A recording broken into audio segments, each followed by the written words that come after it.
now time for the Billy C. Show, part of the BillyCBoxing.com network.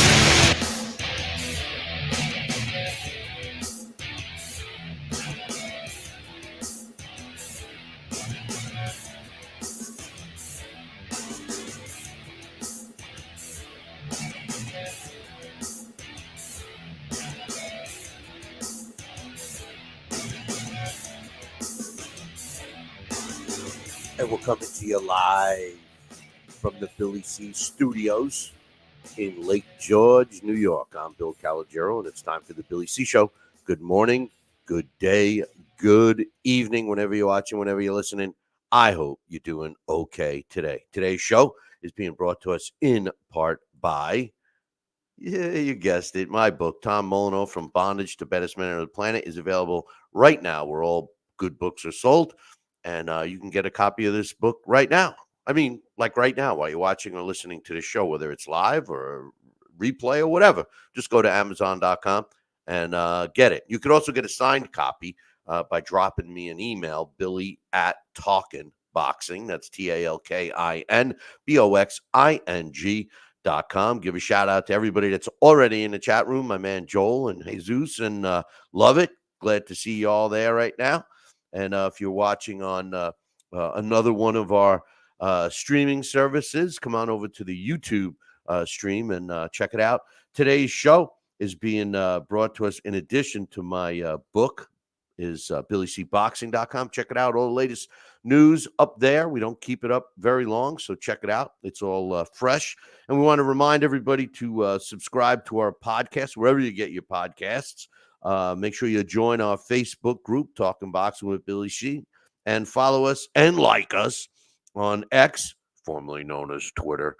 And, of course, subscribe to us and like us on Rumble and also YouTube TV. So we're glad to have you. Coming up on today's show, we got a great guest, good friend of mine, a guy that's been involved with the sport of boxing for 40 years and in the entertainment business as a boxing manager. He's pretty much done everything in the sport. And I got to call a lot of fights with him. Carl King, Don King's son, and he was a manager for Don King Promotions, won Manager of the Year award several times. We're going to have him coming up a little bit later and catch up with some stuff that's going on with him. We also got to talk to you about some latest and greatest rumors and boxing news. I'm going to break down and predict a great fight that's coming up Saturday on ESPN Plus. It's taking place at the Turning Stone Resort and Casino in Verona. My Verona. No, it's not that. It's Verona, New York. I'm going to be ringside for the Robson Consejo and Shaq Foster rematch. The first one was a split decision win where Foster lost his title to Consejo, and Consejo's going to defend it. It took place earlier this year, so it's a great card. If you haven't gotten tickets and you want to go see a great card live and get to talk boxing with me, come on to Turning Stone on Saturday night. You won't regret it. It's a great facility up there. And also, I want to have a discussion on who you think, man. I've been talking about this for a long time, and no, the UK people aren't paying me to say it, but you know, who do you think has the better boxing fans? I mean, for real, right? Let's look at it in depth. The UK or the USA boxing fans. So we got some exclusive news coming to us from Don King. All right, that sounds good. Maybe I can email my man a link, and he can come on after Carl comes on, or even during, because I think they know each other too. But first, let's get some results out of the way. Last weekend, we had a pretty good fight. Jack Catterall improved to 30-1 when he scored a 12-round unanimous decision over former two-time WBC world champion Regis Prograis, who dropped to 29-3. It took place in Manchester, England. It went to the scorecards, even though Prograis was down twice in the ninth round. but he did make it to the final bell. 117, 108, 116, 109 twice. You know, I was watching this fight, and I started thinking, you know, maybe maybe Catterall isn't as much as I thought. And remember, I picked Progress to win this fight. But I tell you what, after watching this fight, I enjoyed the fight. I especially enjoyed the class that Regis showed after the fight, which you don't see very often today. But in my opinion, if Jack Catterall moved his head a little more and threw more combinations and was a little more aggressive, like he was for the last 4 or 5 rounds of this fight, from the beginning of the fight, from the opening bell, I think he's a tough out. The kid can take a punch. He's got, you can't really tell by looking at his record because he doesn't have a hell of a lot of knockouts, but he's got some sneaky power, and he displayed that against Regis because Regis is a good fighter. He's been in there. I mean, when I broke down the fight last week, it was pretty obvious, and I picked Regis to win the fight, and it was pretty obvious that his level of opposition seemed to be much better than Catterall's, but at the end of the day, it didn't look like it in the fight. I just think that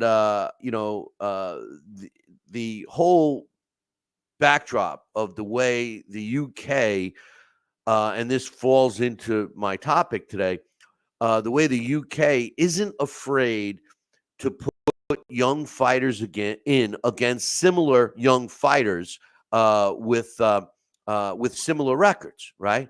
And listen, hey, John, Joel is sniffing around trying to get the news. Well, we're going to get John on. He's going to tell us all the news together, Joel. You're going to have to stick around, all right? Come on, man. Come on. Joel trying to sneak his way in there. Hey, you got to watch this guy, But, I just think that the fact that the UK has a tendency to put young fighters in against other young fighters because they both have developed fan bases, that experience carries through. And I think we saw that on Saturday with Catterall's win. In a rematch, super lightweight Jimmy Joe Flint improved to 15-2 with 2 draws when he defeated Ricky Hatton's son, Campbell Hatton, in a 10-round fight, 97-94, 96-94, and one judge had it even at 95-95. Hatton drops to 14-2 with 5 knockouts. And one other note that I wanted to mention is former cruiserweight champion Murat Gaziev improved to 31-2. He returned to the ring after about a year away, and he stopped a previously unbeaten Kem Lundqvist in a heavyweight fight in Armenia. Lundqvist drops to 18-1 with 11 knockouts.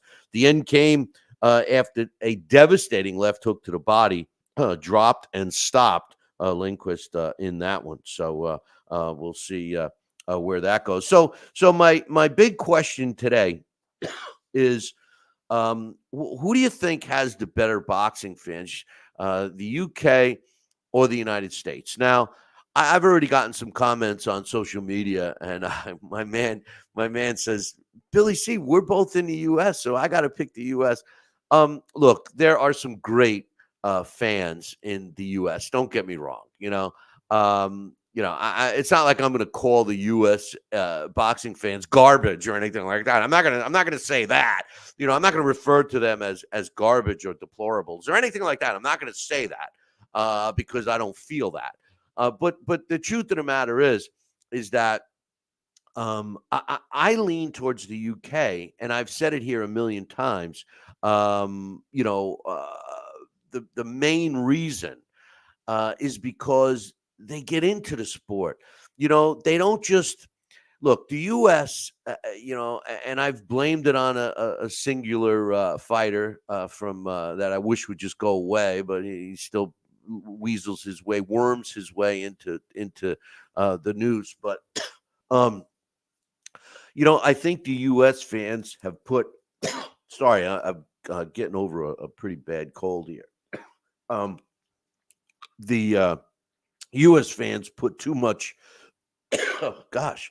credence in the O. So therefore, they are hesitant to fight real fights until there's a belt of some kind on the line. And the UK doesn't do that.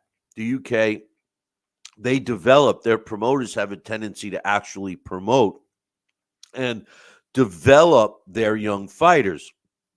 And with it, when I say develop, it's a full course of development, meaning that the fighters are not only developing their skill sets, but they're also developing a fan base. And that fan base is loyal to their fighters. And they travel and they go to these events. You know, anytime now I will say I've called many fights ringside. I've been at many fights ringside. I've watched many fights on TV. I've never been ringside in any way, shape, or form at an event in the UK. Okay, but I've watched many on TV and streaming and stuff like that, and the fans are always into it. They're singing and having a good time. It's always a diversified group of people. When the cameras pans on them, you see older fighters, men, women. You see a lot of kids, which you don't see a lot of times at the events in the U.S. And the fans stay loyal to their fighters. A fighter loses, and they don't abandon them. I think the USA, their fight fans aren't as knowledgeable. That's number one. The UK fight fans is much more knowledgeable. The U.S. Boxing fan, at least the younger ones, are not knowledgeable. They only care about what's happening in front of them, and they'll comment on that. But I just think overall, the UK has better fans. Coach is saying it's a close one, but he too's got to go with the UK tradition, the culture, and the historical impact. The event atmosphere and the fighter loyalty is less race baiting, plus pay-per-view and accessibility more affordable. Yeah, they started with great opinion, Coach. Thanks. They started with the subscription on Sky TV. You had to have Sky TV, and you were able to get all the fights and stuff. So, that's a good point. Give a shout out to Travis, the What's Next kid, Smith. Love this kid. He's going to be fighting in another tournament soon. I hope he turns pro someday, but he's in the chat room as well. So, if you have some thoughts and you're watching or listening, come on over to chat room and let us know. In the meantime, I'll give you an update on some news. Daniel Dubois has been given the green light to make a voluntary defense of his IBF heavyweight title. I guess the Anthony Joshua fight, AJ hasn't made up his mind whether he wants to exercise the rematch clause or not. So the IBF said to DDD, hey, go ahead, go, make a voluntary defense. Rumor has it that Fabio Wardley, who just knocked out Frazier Clark in October, has been mentioned as a rival. Now, if you recall, Wardley's comments after the Frazier rematch was, I feel I'm ready for a world title shot. Well, he's not. Okay, he's not ready. I like Fabio Wardley a lot, and I think he's got great potential. But there's got to be at least a half a dozen to even 10 potential real contenders that have already been floating around in the top 10 or top 12 for quite some time, that if I'm Team Wardley, I go after one of them to build up some more value. I don't think he has a chance against Daniel Dubois. Triple D, as he's known, is he's turned the corner, and he looks like he's going to be a tough out for anybody. Granted, AJ looked totally not the same fighter in that fight, but credit to Daniel Dubois. This guy's been improving, since his loss to Usyk. So, I don't disagree that Daniel Dubois should take a fight. And for Daniel Dubois, Wardley is a good opponent. because his experience level is not there, and quite frankly, his skill set is not there. Um, you know, the truth of the matter is it's a good fight for Dubois, but not so good for Wardley. I'm just shocked that Wardley would be wanting to take that jump. I could see it if it's a huge money fight, but is he going to draw that much money? I mean, in England maybe, but I mean, this is a guy that could fight a couple of more winnable fights. I'm talking about Wardley, and put himself in a position to make some real good money. And he's already established himself as a quality fighter. So, I mean, his paydays should be decent. So I kind of disagree with that. I mean, K-Bael and Martin Bakole, they're already have been ordered by the IBF as an eliminator. So they're next in line, assuming AJ either passes or takes the rematch. So yeah, you're looking a couple of fights down the line. I mean, Wardley could get one or two more fights under his belt and still get a shot at one of the belts, So James is in the chat room saying, I hope Joe Parker drops a call-out video. Joseph Parker would be a decent fight with Dubois. But again, there's another guy who's got a lot of options. See, this is the problem with the sport of boxing. Once they get options, they all want to wait around and try and get the best deal they can, which I don't disagree with. But in the meantime, the fans get what. I saw not to get political or anything, but I saw some of the clips from the Trump interview with Joe Rogan, and I found it interesting that Donald Trump was asked, "Can boxing make it?"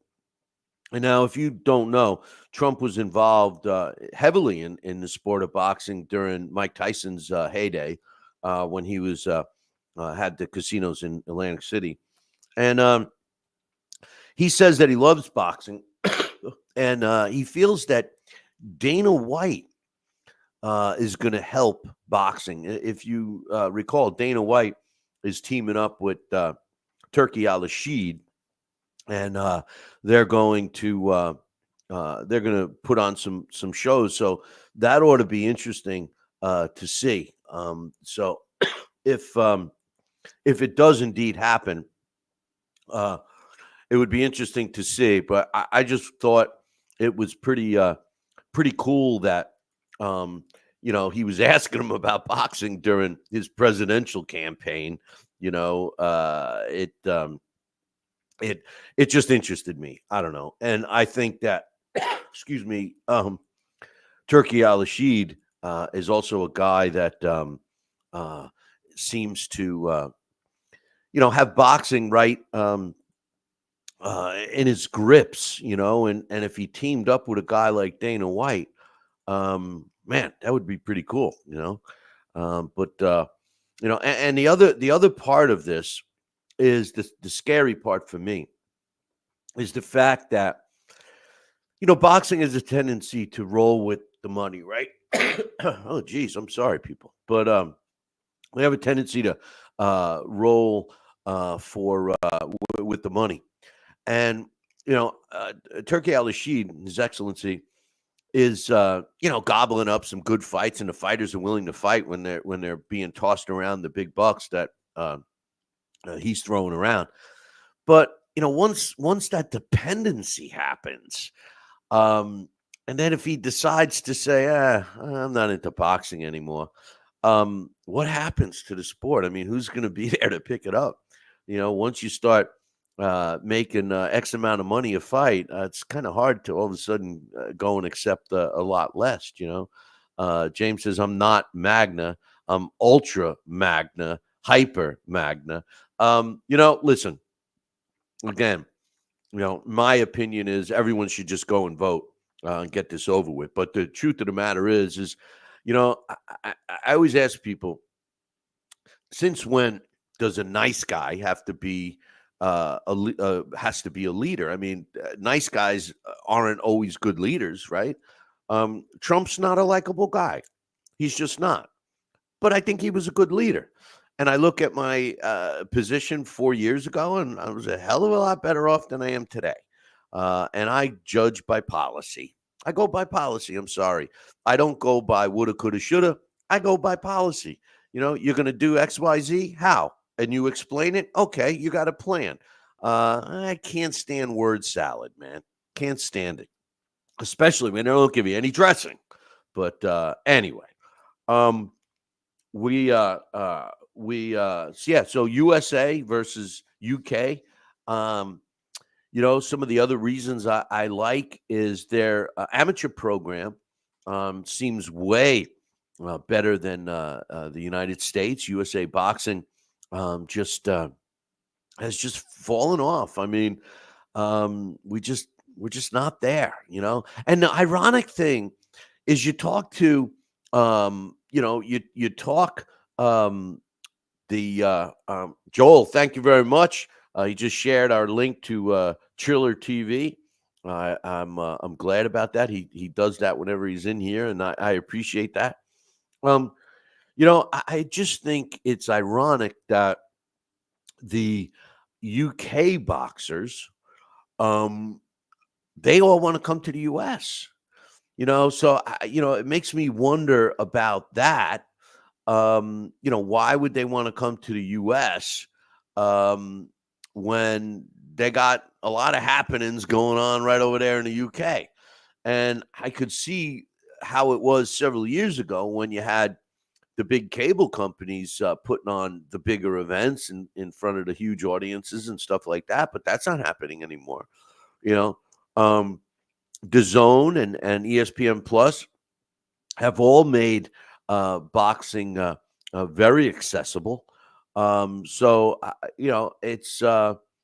It boggles my mind to hear that. I think it's actually the other way around now. It should be anyway. I mean, listen, Saudi Arabia is taken off as being the place to go. And, Las Vegas is big for boxing matches, big boxing matches. New York City still is pretty big. But aside from that, I mean, all the big shows are happening overseas, at least overseas from us. Coach says this is a fan-driven support system, encourages UK promoters to invest heavily in up-and-coming boxers and work with the networks to stage all size events. Yeah, but the difference with that, Coach, is that they actually promote. I've talked about that on this show a lot. Here in the States, you want to be a promoter, poof, you got a checkbook, you got some money in your bank account, you're a promoter, hubbada, poof. Same thing if you want to be a trainer or anything else. The difference in the UK seems that promoters actually promote. I see a lot of fighters that are trying to promote themselves, with the sport. And, by calling people out on social media, getting a whole bunch of interest in a fight, and then the fight doesn't materialize. How many times do we see it? He says, Coach says, yeah, Frank Warren writes a page every week. Yeah, Frank Warren is an old school promoter. We had Jimmy Birchfield on not too long ago. This is a guy that, is a grassroots promoter. You don't see many of them anymore. And, he puts on shows in New England, which the New England commissions a lot of times are a little easier to work with. But like I look at a grassroots promoter like here in the States, in New York, I should say, we have Joe DeGuardia of Star Boxing. Joe DeGuardia he's very successful with, his boxing series he has out in Long Island, and he does other shows and stuff. But he's doing them in a state that's extremely difficult to make money for club show size, for club shows that are smaller in size without big TV revenues and stuff. We have Goldberg is doing shows from boxing. What was it? Boxing Insider, I believe. He's been promoting shows. He was doing them in New York City. Now he's got some cards going on in New Jersey, in Atlantic City. We just posted up on BillyCBoxing.com His next show, I believe, is on the 16th, November 16th. And this is a promoter. I don't know how he's making any money. He doesn't even sign the fighters. They're not even signed to him, so at least they weren't. But yeah, we're waiting for Carl to come on. In the meantime, I'm going to get John, my man John, who says he might have some news for us. So I sent him a invitation to come on the show as well. Yeah, well, Coach also says that the UK was quick to work with the Saudis. What people forget is that Saudi Arabia and the United States really don't get along that well. Somebody asked me recently, because my goal was to, do an event of some kind in the UK. Obviously, I'm running out of time. I doubt that's ever going to happen. And somebody asked me, hey, if I think it was my man Augie from Riverhead. He said, hey, if you were able to do a show, in Saudi Arabia, would you do it? And my answer was this. My quick answer is, of course I'd do it. I'd love to be involved with something out there. I mean, those events seem really, really good. But my second thought is, do I really want to go there as an American? I mean, I know Americans are there, the announcers are American, and there's been American fighters over there and stuff. But I mean, are Americans really that safe over there? I don't know. I think it's a good question. I mean, from the boxing community, it looks great, but is it real safe over there? I mean, I don't know. We'll see. I guess I would have to wait and see if I had something offered to me. I mean, but I'm being honest. I think I would be hesitant. I really do. I think I would be hesitant to go there. I just I don't know. It seems a little dangerous for an American.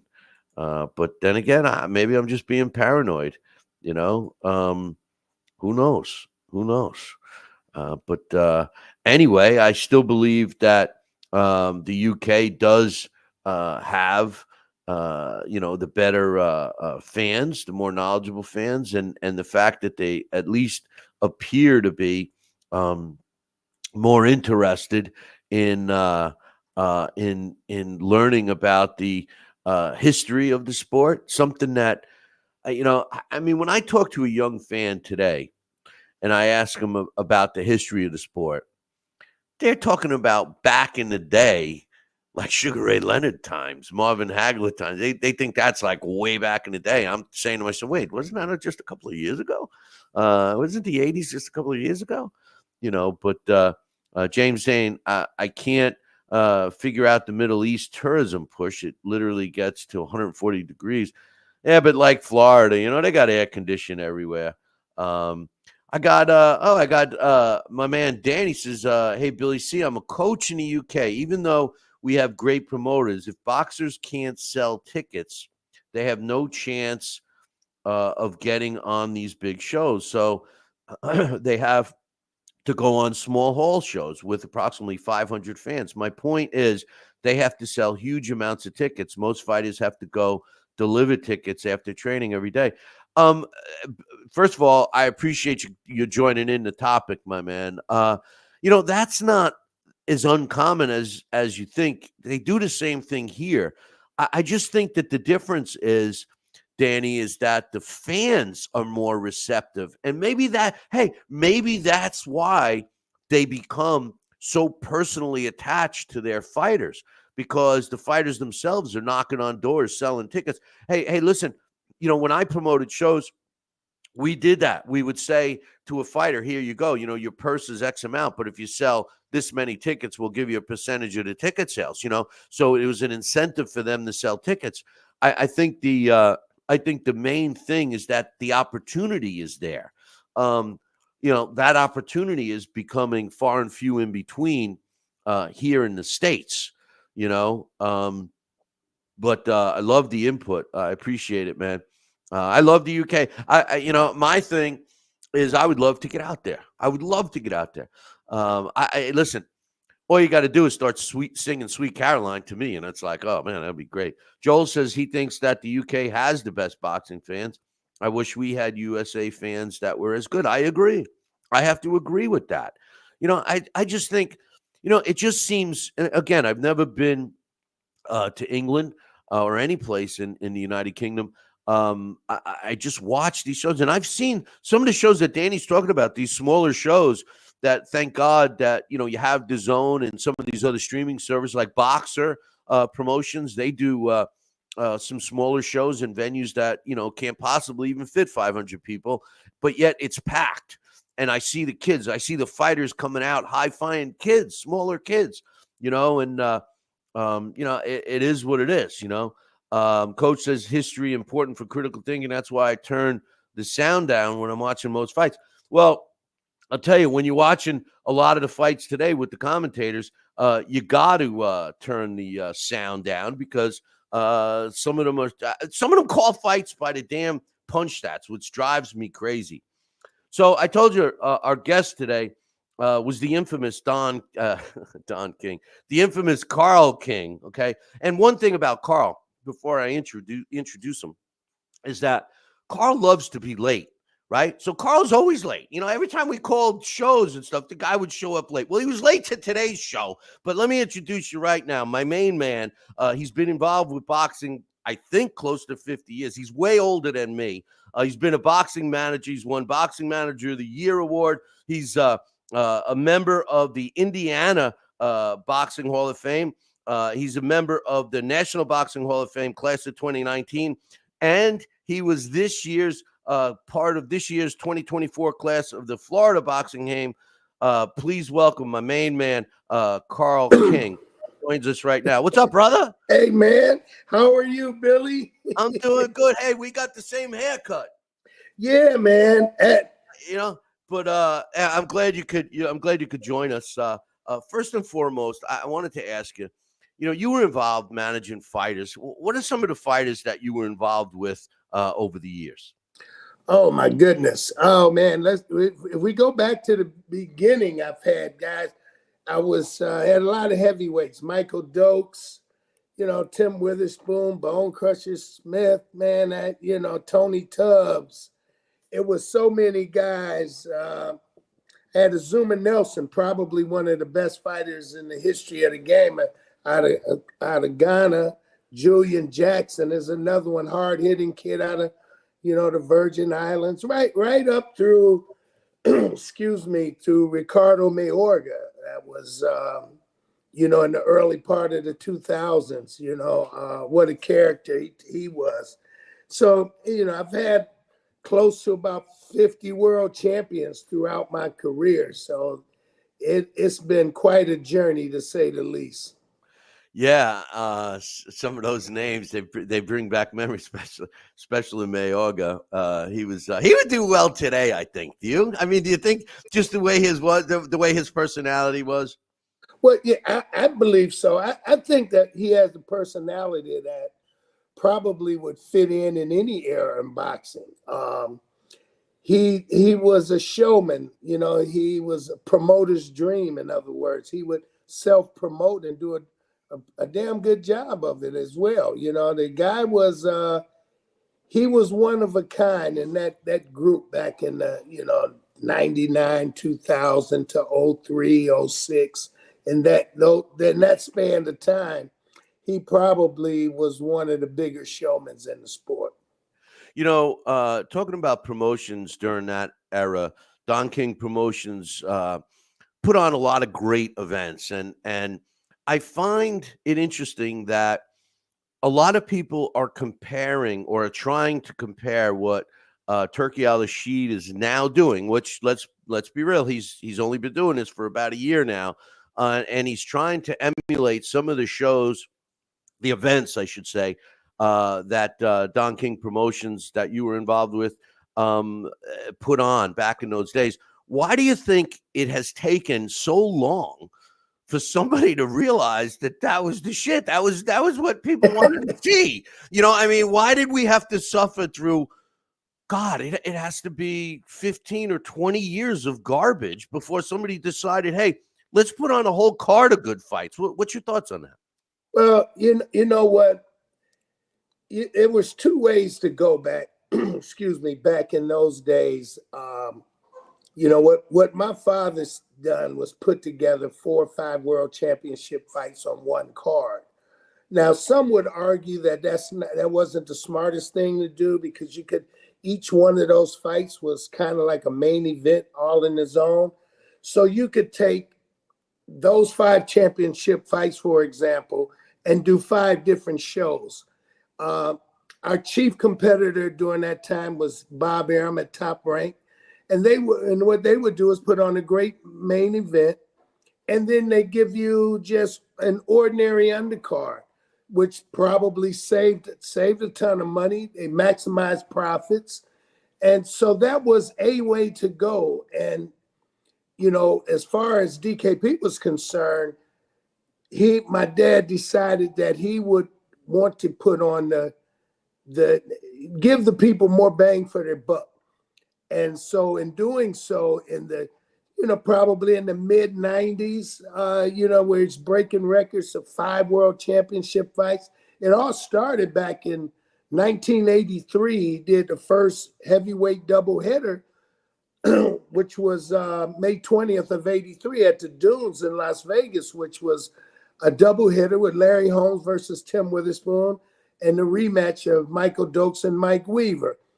At that time, there had never been 2 heavyweight title fights on one card. So from there through another 10 to 12 years, he ended up putting on 5 world title fights, setting records and things of that nature. And it became synonymous with a DKP card, that you're not only going to get one great fight or one championship fight, but you'll get a multitude of those.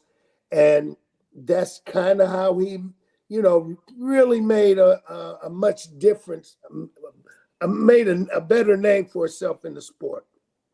You've accomplished so much in the sport of boxing, but I know for a fact your most memorable times were calling fights with me, because after all, with LDL TV, I mean, you were sitting right next to me when the fighter spit water all over me. Yeah. Remember? And where we're Sarasota, I believe. It was like, we're calling a fight. Next thing you know, he's spitting his water on me because, he didn't like you, Billy. I don't know what that was. And that was a fight. China Smith was fighting Mike Shepard. Mike Shepard was the night before at the hotel slamming down beers. He comes in, knocks out China Smith, and then China Smith, I was trying to get him the rematch, and China Smith says, I've proven everything I had to prove in sport of boxing.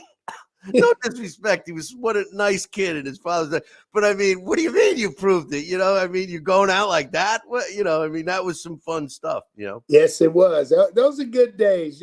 Look, if you're a boxing fan and kind of like, I grew up in the sport, but I was a boxing fan before my father got involved in the sport. So if we go back to the embryonic stages of his career, early in my teen years, I remember I did a term paper in 7th grade, I believe it was 7th, 8th grade. I believe it was 7th grade, in the history class. And it was the history of, and you picked a subject. So at that time I did the history of boxing in the heavyweight division, where I then traced the world championship fights from John L. Sullivan to then Muhammad Ali and Joe Frazier. This was in 1971. So becoming a fan of boxing is the point.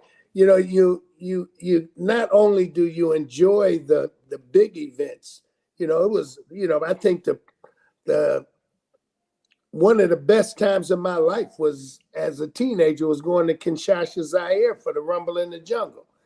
That I don't know of any, excuse me, any 16-year-old that attended that fight that wasn't from Kinshasa. So, and what I'm saying is that the love for the sport goes beyond just whether it's a world championship fight.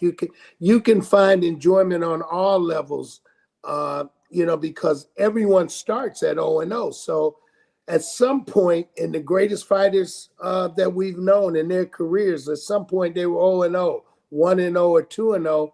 And a lot of them started out, they didn't start out on a big stage. They had to work their way to that big stage. So it's enjoyable for me, particularly calling fights. I didn't know that I would really love it as much as I do being a commentator. That's something that I enjoy. It kind of comes natural, and it's a way to demonstrate your knowledge of the sport. And I think it peaks when you're calling a fight of two guys that you know very little about, or you know nothing at all about, as opposed to calling a fight with guys that you've been familiar with over the years, that you've seen fight half a dozen times or so. So I always considered the fights that we did on LDL TV as, a bigger challenge than it was to call a world championship fight between two guys that we were already familiar with. No, that's a great point. And I because we always had to try to. We didn't have much data on the young kids, so we're learning as the fight's going on. But Exactly. yeah, I loved it, and I loved tossing the questions to you, and you always had the right answer. Sure. And we had a lot. We had a lot of fun with that, and today's topic was, who has the better fans, the United States or the UK? And I've been saying for a long time, the UK does, because I feel that they're more into the sport than we are. Their fighters fight the real fights. I mean, what's your quick thoughts on that? Oh, I think hands down it's the UK. And it's been like that. That's not just a recent occurrence. We can go back to, hell, when Frank Bruno was the number one heavyweight in the UK in the mid-'80s, when he fought Tim Witherspoon in 1986. He got 60,000 people at Wembley Stadium. And I can't recall a time in any championship fight in the United States that had that many fans attend. And they do that on a regular basis. And those numbers through the years have increased with, in the onset of Anthony Joshua, for example. And they were, they're getting 100,000 fans. Here in the States, I think that the boxing fans have been conflicted with the rise of the UFC. So what could have been a larger fan base in the sport of boxing might have been deterred by the growth and development of the UFC and mixed martial arts. The younger generation have a tendency to kind of flock to that. I'm an old kind of traditional kind of guy. So the boxing is, to me, that's the sport that I choose to follow because of its history and its tradition. And, and look, I've gone through the phase where people were saying how dangerous the sport of boxing is. Well, we got to get thumbless gloves. You got to cut the rounds from 15 to 12, the safety of the fighter, yada, yada, yada. And then all of a sudden you have this mixed martial arts where they look like they got bag gloves on, elbows are legal. So they can hit you while you're down. All of that. So my issue was, well, what happened to those same voices that once condemned the sport of boxing as being barbaric and dangerous? they became silent during this rise of the mixed martial arts and the UFC. But I truly believe that that's what started the decline in boxing fans within the United States. I think one of the main reasons is the fact, like you just said, guys like you and I, we're into the historical aspect of the sport, and that's what carries us forward. I think a lot of the younger fans here in the States aren't interested in that, and the end result is they just look at the O. So they're pounding their chest when their favorite fighter wins against a guy that has no business being in the same ring with him, but just because the O is saved. But Exactly. hey, we were talking about LDL TV, and I got this guy. He keeps bugging me. He wants to ask you a question. Joining us right now is the man from LDL TV, John. What's up, John? Hey, I gotta go, man. The interview's over. Can you hear me okay? Yeah, Can you hear me okay? Yeah, I didn't mean to rain on your parade, but I mean, come on. He was just crying. I saw him in the background crying, man. He wanted to come on, man. What's up, John? What's happening, man? Can you guys hear me okay? Yeah. I didn't test the mic. Yeah, okay. We were talking LDL TV. Yeah. No, I heard it. Aaron Jacob. Aaron Jacob.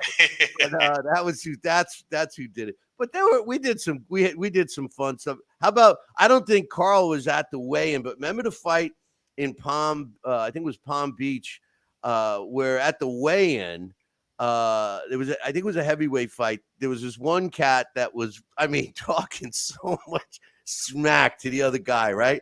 And then when the fight was about to start, he wouldn't come out. Do you remember? Oh, yeah. That was the fight in West Palm Beach. In the Kravitz Center. He wouldn't come out. Yeah. And then they finally give the other guy the win, right? And then he comes out. He's like, hold me back. It's like, come on, man. Yeah, I do remember that. Yeah, Carl was there. Carl was doing the call. Yeah, no, Carl and I called the fight. That was the outdoor event, right? Yeah, it was outdoors. Kravitz Center. Kravitz. Is that what it's called? Yeah, it was at the Kravitz Center. Yeah. Yeah, no, that was I'll never forget that one. The guy was so vicious at the weigh-in, and then he didn't want to come out, But anyway, we're talking about UK and USA, and Carl just basically said the same thing I do, man. The fans are better. What's your thoughts, John? Yeah, absolutely. I mean, it's a paradigm shift here. I think Carl would agree, and I'm gonna give you a little bit of news about a boxer that goes back to that, couple of UK guys that Carl was talking about. But boxing was always good in the UK. It just was way better here. But the difference here is that we don't have that big time superstar Michael Jordan, Mike Tyson player, because stars drive these sports, and we don't have an American star in boxing right now in the heavyweight division. If we had one big Mike Tyson, well, look, Mike Tyson's going to fight. I'm going to talk about that in just a second when I tell you this little tiny bit of news. It's not something, earth shattering or anything, but if you could get a star with a quarter of the star power of Mike Tyson right now in the United States, there would be a shift back to here. There would be events here, Madison Square Garden, Las Vegas, everything, all these famous places, and you would have a big pickup in those pay-per-view buys. Yeah, but wait, John, I want to ask Carl something real quick with that thought. Carl, don't you think a star has to be made by making good fights instead of fighting guys that he can slap around easily? Well, yeah, I believe that. And you see what happens when you have a fighter that's been fed a diet of bums, and I don't like to use that word, or less qualified fighters. Cupcakes? Yeah, yeah, exactly. What happens is they develop a false sense of their own ability, okay, of confidence, and then when they actually meet someone that has the same amount of talent, or same amount of power, and they actually get in the midst of a fight, really know that I'm in a real fight.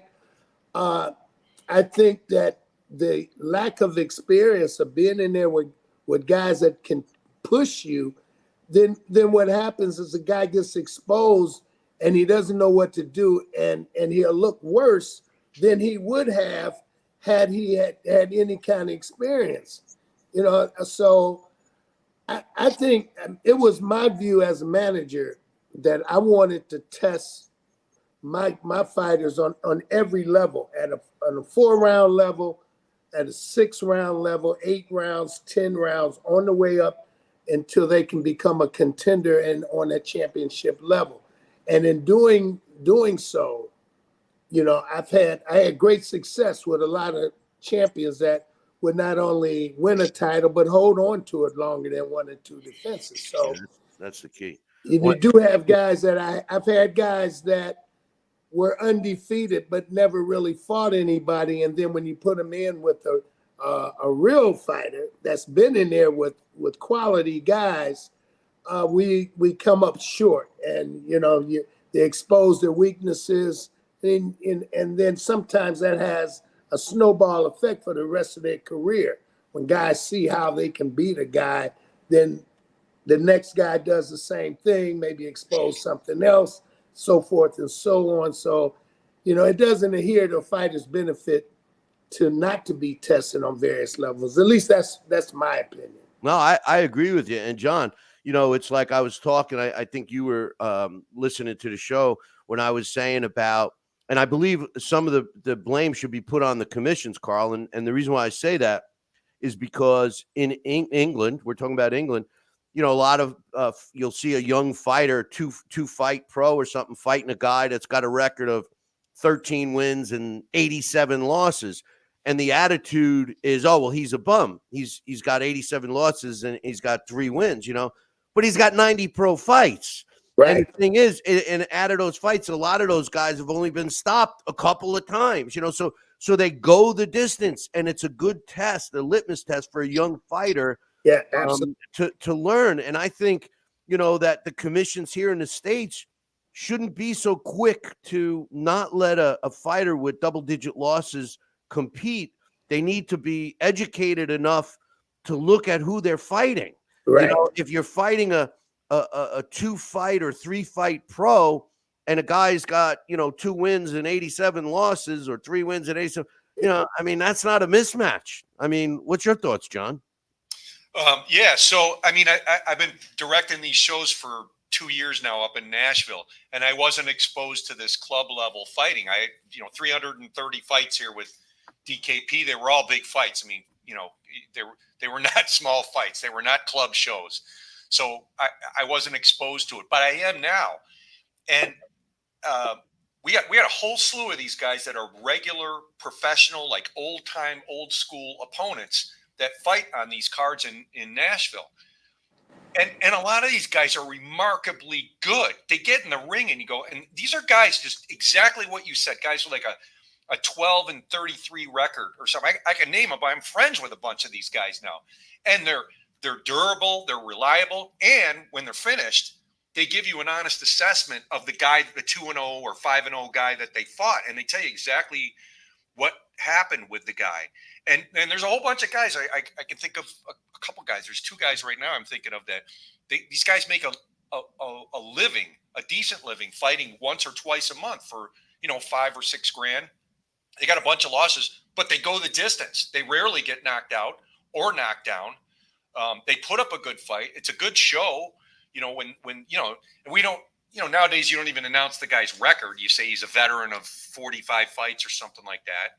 And in a not so educated environment up there in Nashville, where they're not boxing fans, where they're not going on BoxRec to look up the guy's record, they just see what they see in the ring, and they see a guy that's 13-35 and goes the full 6 rounds with an 8-0 kid and fights him pretty good, and on occasions these guys they beat some of these guys, and it's going back to what Carl said, where You got to get these guys when they're 6-0, 7-0, and 8-0 to stop fighting 0-6 guys and start fighting guys with winning records. But in between, they got to go through these journeymen, professional guys. And every once in a while, these journeymen will catch one of these guys. I saw a guy knock out this undefeated Cuban kid, knocked him cold in the second round. And he was the guy, I don't think he was like a 5-8 guy or something like that. And knock the kid out. And you know what I say? I'd rather find out at 5-0 that you're not a very good fighter than get to 15-0, because you guys, I off air, Billy, I think I told you there's a particular kid out there who's got a particular manager, and the kid's combined record of his opponents. I looked it up. Nobody was like publicizing. Go on BoxRec and look at it. And the combined record was like 18 and something like 197. His opponents. He didn't even fought a winning guy. And then when he got on the big stage, he got his ass handed to him on a big stage, on big TV broadcast. That's unfair to the boxer. That's unfair to fans. John. That's unfair. Excuse me. A lot of times, you have to put the blame on these would-be managers. I agree. No, Carl, you're right, because they're so afraid to lose that. Oh, they're not doing their fighter any good. No, they're not. And there's far too much, emphasis put on the undefeated status of a fighter. It's the Mayweather effect, Carl. It's the Mayweather effect. This stuff started happening when everybody glorified 50-0. No, okay? It's also because he was so successful financially. So a lot of fighters. True, but everybody equates this financial success with the record. Yes. I'm talking with these kids now. I'm around these young kids up in Nashville. And these guys, and Carl, correct me if I'm wrong. Have you ever seen in your lifetime, in your incredible experience in all these years, 50 years in this, where boxers, and I don't mean like Mike Tyson or Holyfield, not even those guys probably didn't do this, where boxers on this low level are dictating the fights that they want to take. They're looking at the BoxRec and going, I don't want to fight that guy. That's happening right now with kids. That's a huge problem. I mean, what drawn me to the sport back in what I consider boxing's glory days in the late 70s into the 1980s was guys wanted to fight to prove that they were better, that they were a top-notch fighter. Right. What would aggravate me if I had a guy that would come, and I've had this. I'll keep his name to myself. I don't want to embarrass the guy, but I would get him an opponent, and I mean a real opponent, not just slightly above what people would call a duck, a dead man, or whatever whatever the slogans may be. But no matter what I would do, I would say, hey man, listen, we're fighting so-and-so on this date. His record is this. And I would have this guy would make 100 calls to boxing guys all over the country asking about that guy. Like, why are you so, you're afraid, not afraid, but I think it had a little something to do with, it wasn't so much afraid of losing the fight, but it was more so afraid of not being impressive and keeping that O intact.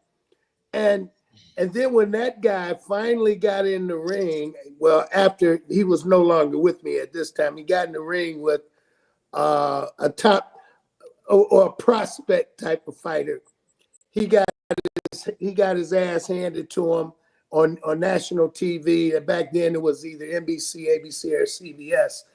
And that kind of, ended it pretty much ended his career. It ended his dreams as trying to become a world champion as such. So I think that the best fighters today are the guys that, not only dedicate themselves in the gym and take good care of their bodies outside the ring, because that has as much to do with success as anything you do inside the ring.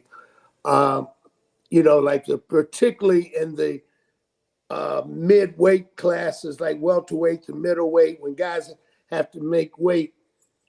My thing was that you really only have to get in shape one time. And then if you just maintain that fitness and never really get badly out of shape, you won't have to go through those long enduring training camps in the future. But most guys, they'll train their ass off, go in the fight, and then they do nothing for the next 2 months but gain weight, eat all the garbage foods that they can eat. And then when it's time to go again, now they've blown back up where you got to lose 25, 30 pounds. And that in itself, you do that consistently, that's unhealthy. So, that means training camp becomes weight loss, and you're not focusing on training, right? And you spend, the majority of the time, if you're going in, let's say for an 8-week training camp, now you spend the first half of that trying to lose the weight. Even if you're a heavyweight, you're trying to lose the weight so that you would look respectable at the weigh-in, or your body doesn't have rolls on it and things of that nature.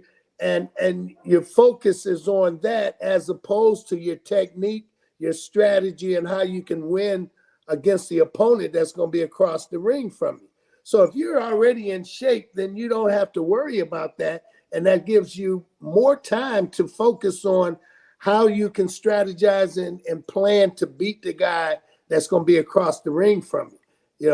I just think it's, guys lose the fight in their head because the lack of focus, or basically focusing on the wrong thing. I remember Andre Berto. All right. Andre Berto, they gave him a fast track. They, handed him enough cupcakes to make him a diabetic. And all of a sudden he fights for a title and he wins. And then he defends and loses. And Lou DiBella, who was with him at the time, says, well, he's still developing. And I'm like, well, I remember doing a show about it going, you're supposed to develop before you get a title shot. Since when is a champion developing? And this circles back to what you were saying before, Carl. Back in the day when you were training a fighter, and I'll use a southpaw as an example. You have an orthodox fighter and you want him to get familiar with a southpaw. You fight 10 southpaws, 12 southpaws, the big ones, short ones, guys that power shots, boxers, movers, and then you could say, I have experience with a southpaw. Today, well, I never fought a southpaw. Okay, hey, get him Ralph's a southpaw, put him in there with him. Yeah, okay, now I know how to fight southpaws. He fights one. No. You know what? I'm a firm believer in this. I would bring a southpaw in every single training camp, regardless if we're fighting an orthodox fighter or not. Because it's hard to find. It's hard to find southpaws, and the bigger you are, I think becomes even increasingly difficult. Heavyweights, it was very few southpaw heavyweights, so we bring in a cruiserweight, light heavyweight, just to get your guy acclimated to the movement in the ring. You don't have to punch, but southpaws move in reverse compared to orthodox fighters. So just to have punches coming from angles that you're not accustomed to defending or fending off, you have to practice that. It doesn't just come to you because you spent 6 weeks in training camp with one sparring partner that was a southpaw, or you got in the ring with one southpaw in the 6-round fight. Does not equate to you knowing how to fight southpaws.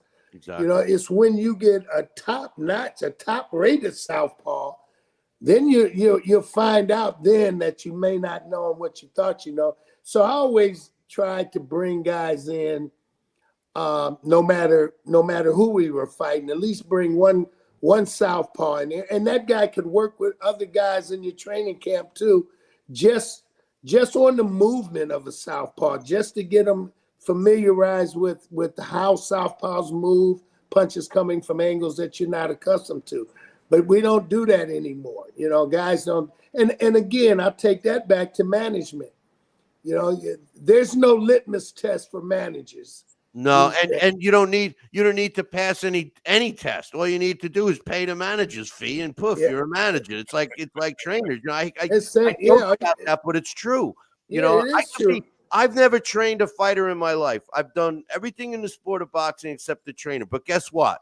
I go to a fight, I pay the $25-$50, and I'm the lead trainer for the fight. You know, I mean, Throw a towel. You got to throw a towel over your shoulder. oh, I got the water. You get the towel. I'll have the water. We'll both be the trainers. You know, Yeah, that's it. and but it's true. We're laughing, but it's true. Half these guys now are. Listen, I watched a fight 2 weeks ago. He comes back to the corner, and his cornerman gives him instructions. He says, "You got to avoid getting hit, baby." And it's like that was the Tim Tszyu fight, because Tim Tszyu comes back to his corner and he says, "You got to avoid getting hit, baby." And I'm like, of course he's got to avoid. Tell him how. You know, Exactly. he needs some instruction. You know, I've heard trainers say, "Come on, man, you know, fight like hell." yeah, exactly. Okay. Yeah, You know, I want my trainers, you know, particularly there's several categories of trainers. You got trainers that are conditioners, and where most trainers lack is the ability to teach. We've had old timers way back in the day, the Dale Williams, the dean out of Detroit, Slim Robinsons, Bobby Lewis's of the world, Angelo Dundee's. You had guys that can teach. Well, this modern day trainer today, they lack that ability and they lack the experience. Certain guys train one fighter because that's the guy that they ran into in their hometown, watched him grow up, and I trained you. And for whatever reason, this kid's talent supersedes his trainer's abilities, and he goes on to become a world champion. But the trainer himself has not grown and developed as a trainer because the fighter is just using his raw talents to get where he gets. But that too, at a certain level, gets exposed. So, to have a complete fighter, you need to be solid on all levels. And that's, management, that's promoters as well, promotionally, and more importantly, your trainers and your training staff. Because I find this to be happening in boxing, that the higher you are on the totem pole, image-wise or power-wise, with in a fighter's life, the less amount of time you spend with them. For example, the promoter, who may be the single most important guy in the fighter's career, spends less time with that fighter than the manager does, who spends less time than the trainer spends with them. Okay, but then let's get to the crux of the problem. Comes when the guy that spends 90% of his time with the fighter is the guy's, homeboy from down the block who knows zero. And if that guy is not in sync with the trainer or not in sync with the manager, the promoter, and the direction that they're trying to take that athlete, you find yourself in arguments about money, the purse. Oh man, you should be getting more than that. That's all you're getting. When the strategy is, we got to win this fight to get to the money fight. I've always been of the you fight for prestige first. And once you obtain some level of prestige, then you can fight for money. But guys reverse that. They think, how much is it? If it's $1 and you got an opportunity to win this one fight, puts you in a position to set your families and set their future in good shape for the rest of their life, why not take that fight? But you get a lot of guys that put more emphasis on the amount of money they're getting and turn down fights of opportunity. And I find that to be a problem. That's a management problem.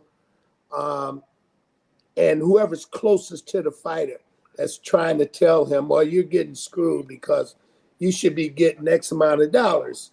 But you may get the dollars without an opportunity. I'm pro opportunity. No, I agree with you. And I, again, this circles back to our topic today with US versus UK. I think the American fans bail on that fighter when they lose that fight. Okay. The UK fighters don't. And I think that that's part of the equation with the fighters in the US. They're trying to get all of that money. And John, do you think the generation has something to do with it? I mean, the younger generation now, their attention span. I mean, I think that that's one of the main reasons why the UFC did so well. They're 3-minute rounds. I mean, 5-minute rounds, 5-minute rounds, whatever. They don't want to sit through a 12-round fight, 3 minutes, setting up a fighter for the later rounds, and I think that has something to do with it. And it also circles back to what you were saying that you're experiencing now, John, which I have when I promoted, where a 4-round fighter is demanding $3-4 grand to fight. He's, I mean, the guy is like, who is he? And I'm not fighting him. You think I'm fighting that 0-6 guy for less than $3 grand? You're crazy. It's like, what? It's true though, Carl. That's what they're doing. It is true, man. And look, I these guys today, they don't understand or know the history of the sport. when you talk, I talk to guys that they don't know the history of the sport, or understand those that came before them that kind of paved the way. You look at Muhammad Ali, him and Joe Frazier, in March 8th of 71, they got $2.5 million for fight of the century at that time. Then fast forward to 1974, just 50 years ago, like yesterday, was the Thriller, the Rumble in the Jungle, Ali and Foreman. They got $5 million each. Well, the guys today, the Tyson Furies of the world, that's getting, 25, 30, $40 million. The Mike Tyson of the world, he earned that kind of money, a modicum of gratitude to the Alis, the Foremans, the Fraziers that kind of set the stage, as well as to a Don King who went out and procured that money for him. 50 years ago, this day, right now, today, I was in Kinshasa, Zaire. I know exactly where I was 50 years ago today. But you don't have that now. You got guys, like you said, it's 4-round fighters, man, looking at, I don't want to fight this guy. And as opposed to back in the day, I had guys that like, shit, if he's 140 pounds, I want to fight him. That's what, right. It don't matter,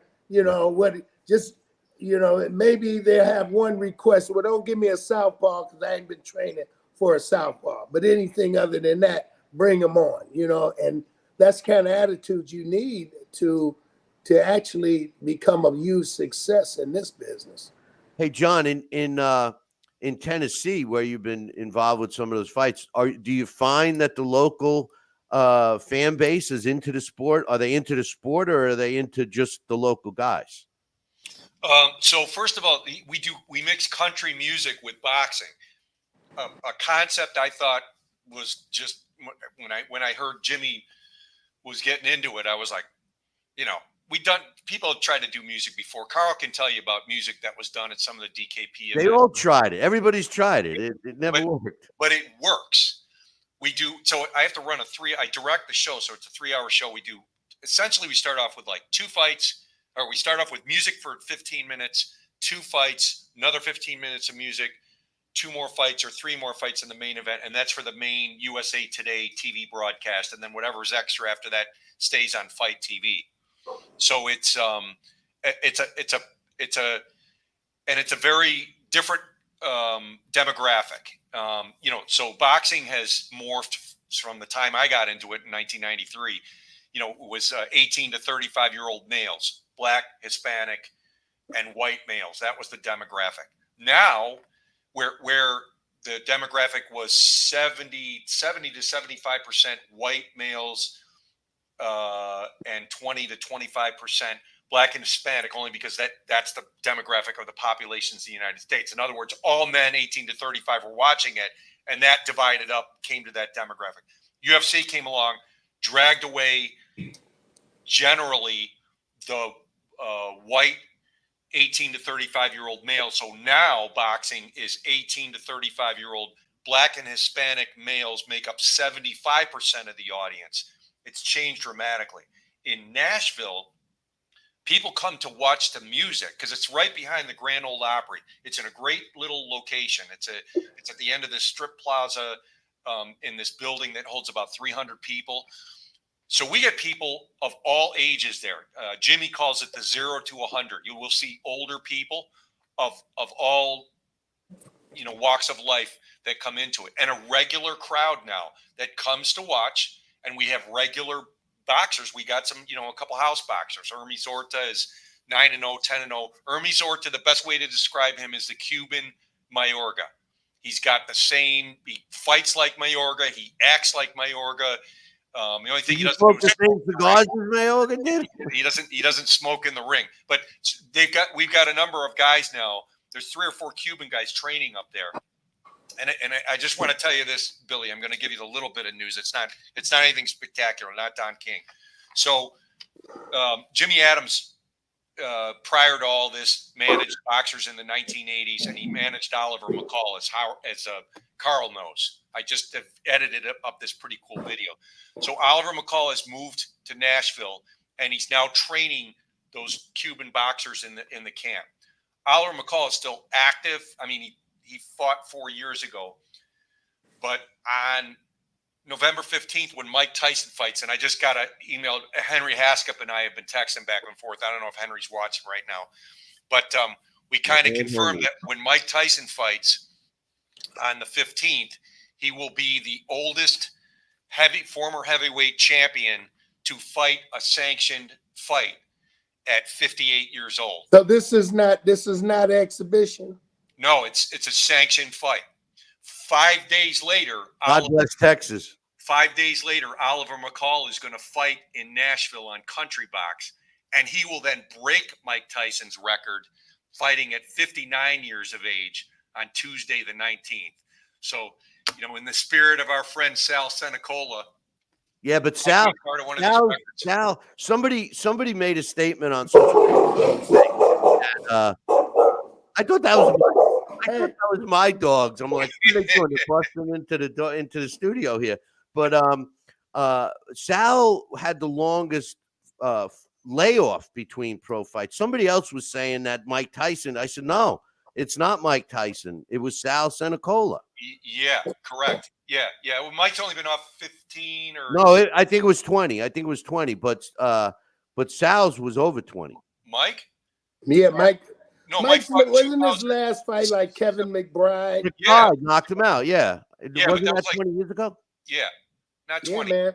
Like 17 or 16 years ago. But Sal was 25 years and 63 days. Right. And then Sal's record got broken by another guy. Yeah, I remember something like that. But that was kind of a weasel deal, though. Well, they haven't filed for the record yet, though. They haven't. It's not official. But this one, I don't know. Haskip wrote me back and said, I wrote back and said, so Jack Johnson fought when he was 53 years old in 1930, I think it was. I had it up here on the screen.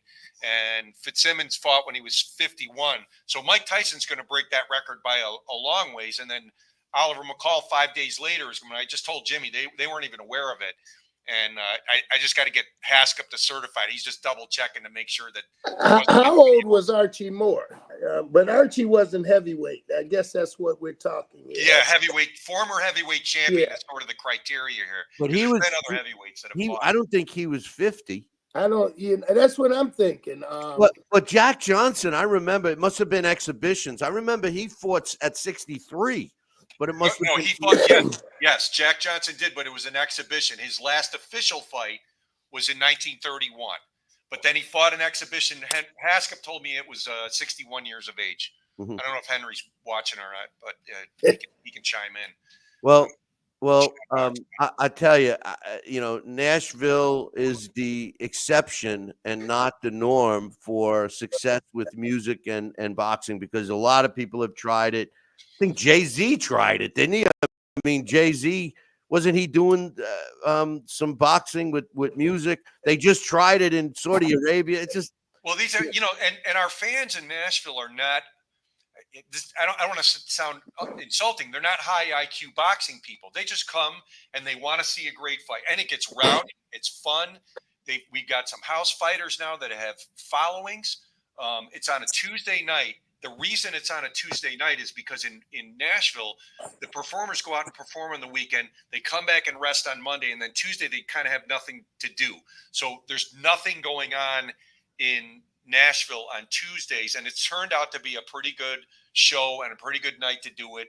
And we got some pretty good numbers on USA Today Network, which has 7 other of those small streaming networks that you'll see on your TV, like on your free part of your TV. So we got a pretty good audience, and then we got a couple of TV deals. One TV deal with one network, I won't say it, is interested in it, and they're based out of Nashville, and they want to broadcast it on regular, TV, so to speak. Cable. So regular cable. We're on the 20. It'll be Country Box 24 this next Tuesday. Last week we had Madonna's boyfriend fought his pro debut on the card. He's a big heavyweight guy. He's in really good shape and a nice guy and everything. Carl, you know what this sounds like? It sounds like, they just needed, they had reasons for Monday, they had reasons for Wednesday, Thursday, Friday, Saturday, Sunday, and they needed a reason to go drink beer on Tuesday. Hey, I got an idea. Let's have fighting and country music. That'll do it. Yeah. It's a good vibe, Billy. When you come and see the vibe, maybe I'll grab Carl and he can come up to that fight with me on and see the vibe. You got to see the vibe. What the vibe is, Billy, is it's a local crowd. The seats are close. The stage is right behind the ring. We have good lighting in there that we put up ourselves, and then the stage is like a professional stage, and we switch back and forth. But it's that close up. Everybody's ringside. We literally have a church pew in the first row, so it's like a bench seat. But it's close up club fight, and it's great. I have come to love boxing on a different level, being that close to what happens. And look, stuff has happened. Curtis Harper got tossed out of the ring. We've had some pretty big controversies there. And we've had the last fight, we had a bunch of really good, 6 great fights. They went you know what, John? I think it don't work for you. On the club fight level, I think the single most important thing about putting together club fights would be a matchmaker, right? Competitive fights. I give you an example of what happens in the UK. We're talking about the UK today as well, right? They have I want to say an organization. It's called the National Sporting Society, right? And it's an all-male thing. It's a black tie affair. You go in, you have these club fights. You don't know who the name of these guys is. Just red corner, blue corner. They serve a dinner. You toast to the queen, and you find yourself enjoying fights because at least for me on a personal level, I find fights enjoyable where I don't have a particular interest in, whether it's financial or otherwise, so I can relax and watch the fights and enjoy myself and that I find that to be, far more enjoyable. So what you're saying to me is kind of like what I'm basically experiencing in England, is that guys that come to fights, it may be boxing fans and may not know anybody on the card, but I'm going to go see some good fights. Maybe listen to, I'm a country music fan. So, and as Billy said, it's Tuesday. Got a reason to go out, bang down a few beers, have a good time, take a few pictures, socialize, so forth. And because you get this steady crew, you get the same people that come, it probably a small amount of those fans are like regulars, they. When I go in there, Carl, when I walk through, we're high-fiving half of the crowd. I know they all know who I am, and it's a regular great crowd. It's a really good experience to go. When you get a chance, hey, watch it. You can watch it, for free on TV, but it's not the same vibe as being in there and the proximity to the ring. You're right up close, like the people are sitting one row behind the timekeeper and the bell. I'm talking this far away. They're right in front of you. So you feel the punches and sometimes the reaction is terrific. When you see people that aren't real boxing fans and they see bam, boom, and you see people going, whoa, this reaction, it's a pretty But you know, I've said this for a long time, that's the difference in boxing and other sports. If you're at a Super Bowl, you can have the best seat in the house, man, but you're going to be 40 yards away from any of the action, hard to see. If you're at a baseball game, same thing. Yep. Basketball games are slightly different, it's smaller, but yet you're still at far away from the action. When you're in a monumental heavyweight title fight, let's just say Tyson Holyfield-ish type of fight, and you're sitting within 10 feet of the ring, 20 feet of the ring, it's quite a different experience. And to me, that's what makes the sport of boxing so phenomenal, because at ringside, man, you have people of all walks of life. You got the politicians sitting next to the D-boys, sitting next to the pimps, the whores, the movie stars, law enforcement, all coming together to cheer on whoever, particular fighter they like in the main event. But you have people from all walks of life. It's just a different atmosphere.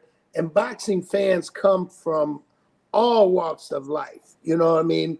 It's not influenced like by poor people, wealthy people, black people, white people, Catholics, Muslim. It don't matter. It transcends all of those, things to that you have, and you have this melting pot of people in an arena for a major fight, and that fight doesn't, it could be, one of the bigger rivalries in boxing has been Mexico versus Puerto Rico, for example, the Trinidad and Holyfield. I mean, not Holyfield, but De La Hoya, Camacho, and it's those, those sub-level, rivalries. It's not just about Chavez versus Camacho, but it's Mexico versus Puerto Rico. It's this and that, and you have multiple layers to this, and I just think it's unique to me, to the boxing world. I don't find that in football. I don't find that in basketball or baseball. I think boxing is unique to that type of fan base. And those sports, basketball, football, those sports, the reality is those sports are best watched on an HD TV. There ain't no way around it. Oh, no doubt. Anywhere in Hard Rock Stadium down here to watch the Dolphins, and it's never going to be as good as my living room, where the beer is here, and the TV, the 70-inch and the bathroom. I had season tickets for the bathroom, right? Yeah, I had season tickets we're older now. For 30 listen, years. I said this. I could always I could pause the TV. I got rid of the tickets, but I agree with everything Carl said. There is and I tell people that all the time. There is nothing like a live boxing event, especially sitting ringside. Nothing like it. You can't get the feel from TV. You can't. Here's the other thing too, Billy, on these. It's the only sport like is we give access. It's all access. There's no. I mean, there's like two levels of seats, but it only seats 300 people. There's not a bad seat in there. Not one bad seat where you can't see anything. And you get access. The boxers come out after the event. They mingle with the crowd. They're there before, we have a weigh-in. It's very lively now inside the arena. The fans get the feeling that this is their event. And all of our boxers are pretty cool. They come out, they mingle with the fans after the fight. They sit down. It's a really cool atmosphere. Jimmy's well, in a venue that size, John, it's kind of hard not to mingle unless they just go home. Well, yeah, but they don't go home. All our house fighters stay. They hang around. They shake hands.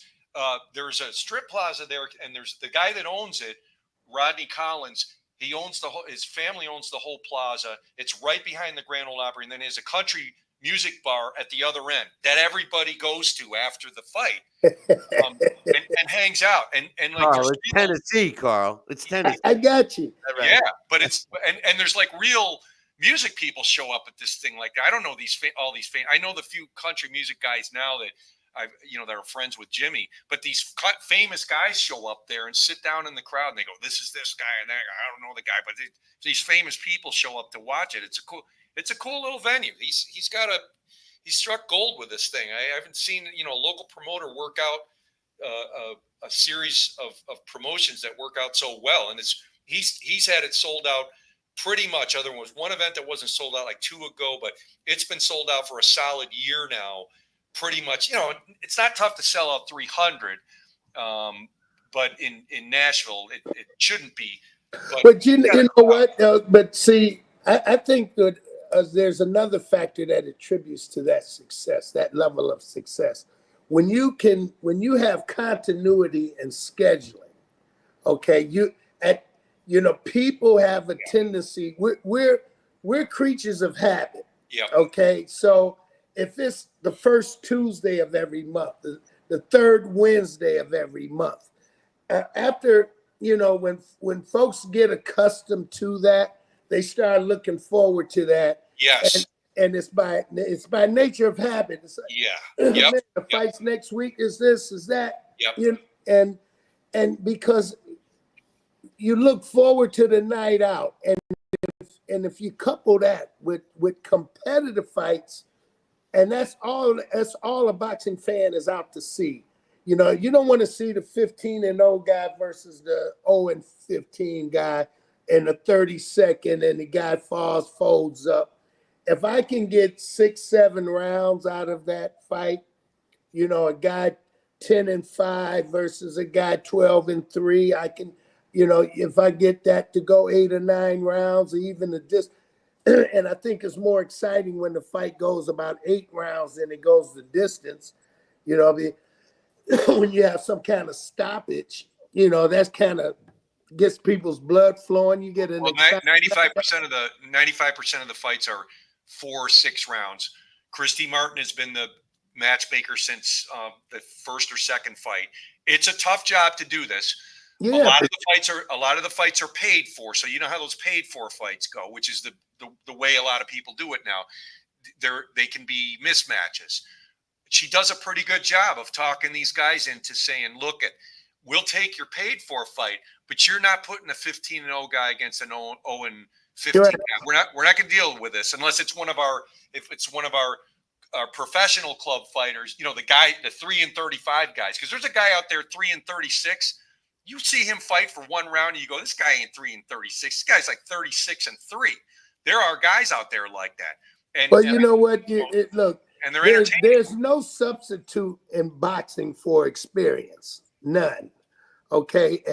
And look, that 3-33 guy is far more dangerous than a 7-0 guy. Oh, absolutely. Who perhaps only has a handful of amateur fights. Okay. Now you got some professional fighters that's had 300 amateur fights.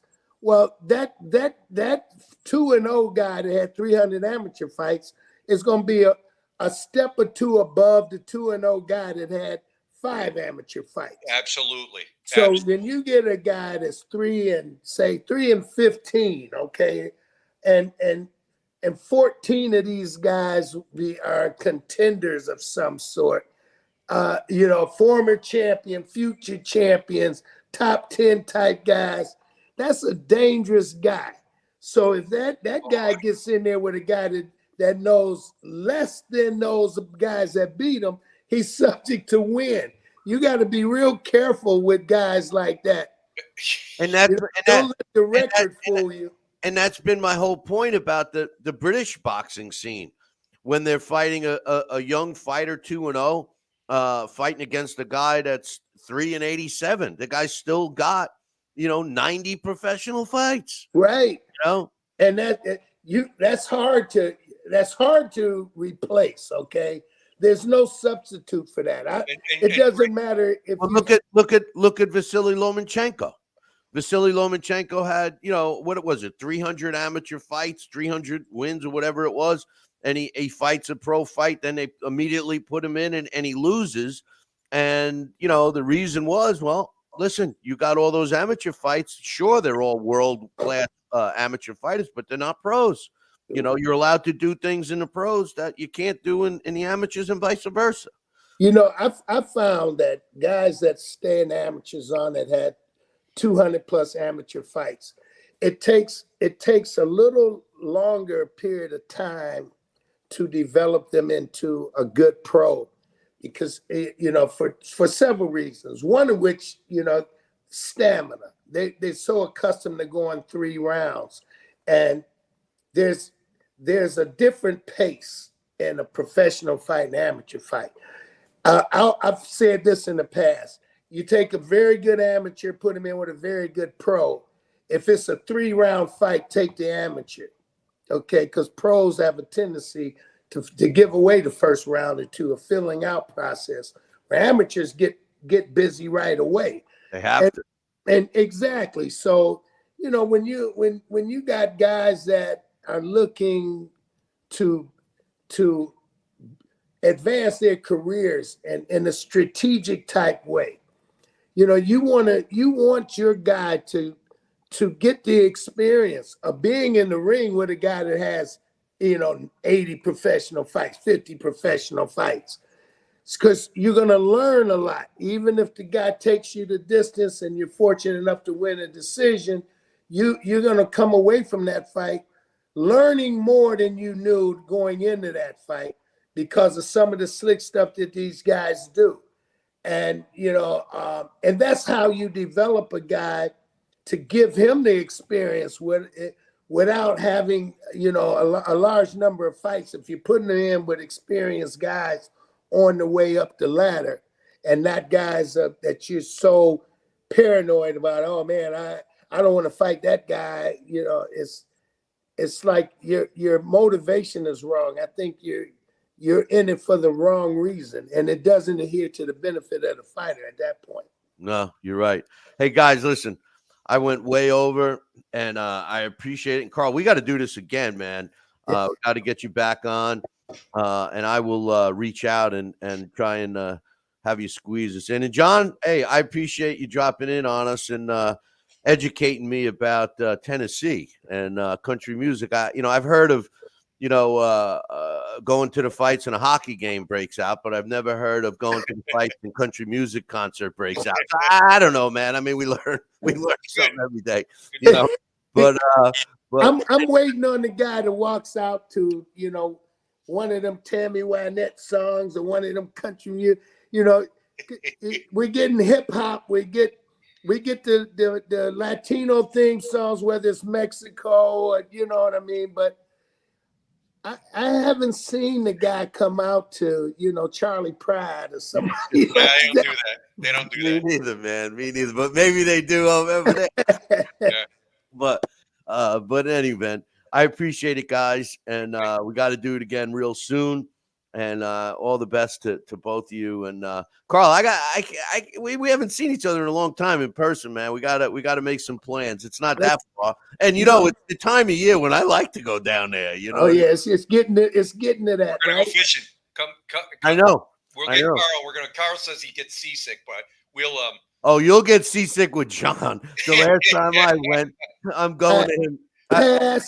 Dude, it was unbelievable. I'll wait for you guys to come back. I'm holding on, and my legs are going 4 to 6 feet, 9 miles off of Jacksonville is not comfortable. So. And I'm saying to John, because I have my son-in-law with us, and I said to John, "Hey, John, where's the life jacket?" He says, "Oh, they're down in the cabin somewhere." Yeah, who cares? Yeah, well, when we're going down, hopefully one of us can swim and grab them, But But anyway. All right, fellas, I appreciate it, and I'll be talking to you soon. All right. All right, guys. All right. Thank you very much, man. Much love. All right. Hey, Carl, I'll talk to you soon, brother. All right, man. Thanks. Take you there. That was great, Carl King, my man, and I can't wait to see him. We got to get together, and of course, John Musciunas from Don King Promotions. was quite some fun there, and I did get educated with the Tennessee scene. But real quickly, we got some great fights happening at the Turning Stone this weekend. Saturday, it's going to be a top-ranked promoted show. It's on ESPN Plus. Robinson Consejo going against Shaq Foster. It's a rematch. I'm going to be ringside. Make sure you go. There's also a great co-feature. Raymond Merchala is going up against Jesus Perez. And there's another fight on that card. He's a local kid. Bryce Mills is taking on a very tough opponent in Mike Ohan. Mills is 16-1, and Ohan is 19-3. I'm looking forward to that one. And one of the first fighters I was ever involved with as a pro, Fernelli Felice. His son is now fighting. He's a heavyweight. He's 3-0. He's going to be on that card. He's taking on Orlando Rashid. So if you looking for something to do on Saturday, come on up to Turning Stone, get yourself a ticket while they still last, and make sure you come and see me and talk to me about some boxing. As far as the main event, excuse me, Robinson Consejo against Shaq Foster. Consejo, he's the champ. He's got a record of 19 wins, 2 losses, 9 of his wins coming by knockout. He won his title in his last fight, a very close and disputed split decision win over Shaq Foster. Took place on July in this year. He's got 148 rounds as a pro, 10 rounds less than his opponent. He's 36 years old, 5 years younger. He's 5'10.5", which makes him 2 inches taller, and he's got a 70-inch reach, which makes him 2 inches shorter. He is the WBC World Super Featherweight Champ. The computer ranks him at number 5. His other good fight that he had was back in 2022. Xavier Martinez, he got a 10-round decision over him, and he got a majority decision draw with Emmanuel Navarrete for a world title in November of 23. He fought for the world title 4 times. He won it once. He's got 2 losses and the draw. He's taken on Shaq Foster, who's got a record of 22-3. 12 of his wins coming by knockout. His 3 losses was the first one was 2015, an 8-round decision to Sam Tay. 2016, he lost a split decision to Rolando China. And in his last fight, when he won the title, he lost his title to Consejo. He's got a 158 rounds as a pro. He's a former world champion, 31 years old, 5 years younger than his opponent. His best wins in February of 24. A big fight was a 12-round split decision win over Abraham Nova. In 2023, he beat Eduardo Hernandez in a 12-round fight that he stopped him in the 12th. And in February of 2023, a 12-round unanimous decision over a then undefeated Ray Vargas. And in 2020, he stopped veteran Miguel Roman in 9 rounds. He's the computer has him at number 7, and the WBC has him ranked at number 1. It's a tough fight to pick. I think I'm going to lean with Foster. This kid, what I like about this fight is that both of these fighters have blemishes on their record. It's a 50-50 fight all the way from start to finish. I'm leaning towards Foster in this fight. It could go either way, but make sure you come on up to Turning Stone, or at least tune into ESPN Plus on that one. I got a couple of emails actually from my main man, Jordan, who popped into the chat room here. He wrote one that I missed from last week. It was a delayed comment from the Bivol fight against Beterbiev. He said, when I watch it, he had a few. He said, I thought Bivol was unlucky not to get the nod. However, when I watched it a few days later, I scored at 116-112 to Beterbiev. Safe to say it was a close fight, and I hope we don't have to wait too long for the rematch.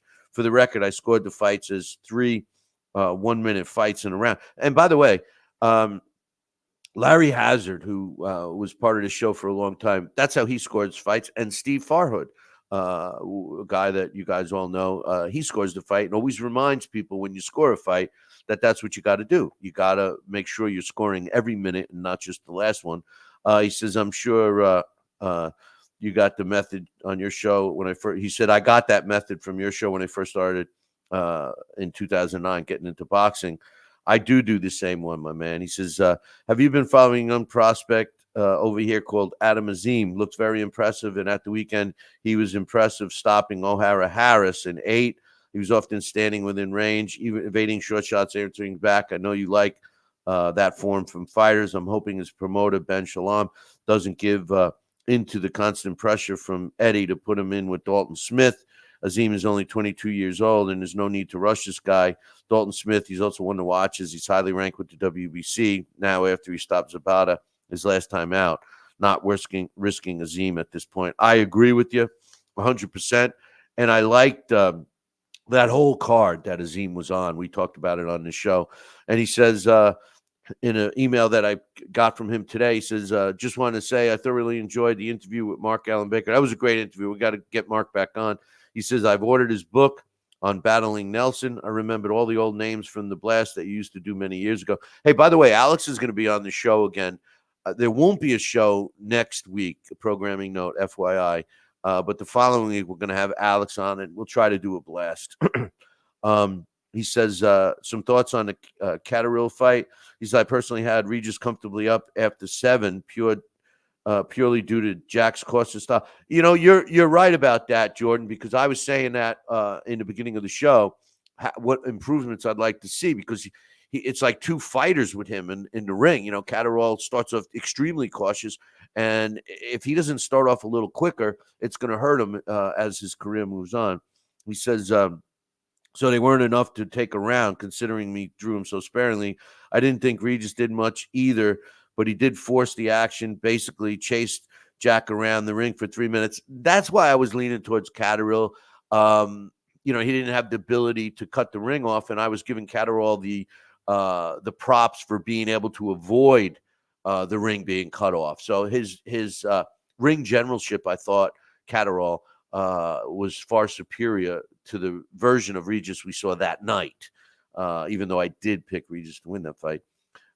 He said, I scored mostly the early rounds to Regis. I had Jack winning all the rounds from 8 on, and his patience finally paid off in the 9th when he dropped heavily. And I agree. He poured on. He looked like he was tired, and all of a sudden he stepped up the action and started throwing combinations, which he wasn't doing in the beginning. I agree with everything you said. I too think that he should be more aggressive and more action-minded earlier in his fights. He said, I think Jack's response in the second half of the fight may have been due to believing he was down, or it was too close, or maybe his trainer told him that, or maybe this is just me trying to validate my card. No, I think you were right. He started off slow. I thought he was pissing the fight away too. He's turned out to be a dominant victory with the right man winning. I just thought the scorecards were wide. I accepted the biased commentary and Tony Bellu's card having Jack up for the entire fight, but I expected when the scorecards to be read that it would have been closer. Thanks for the email. You know, he was winning.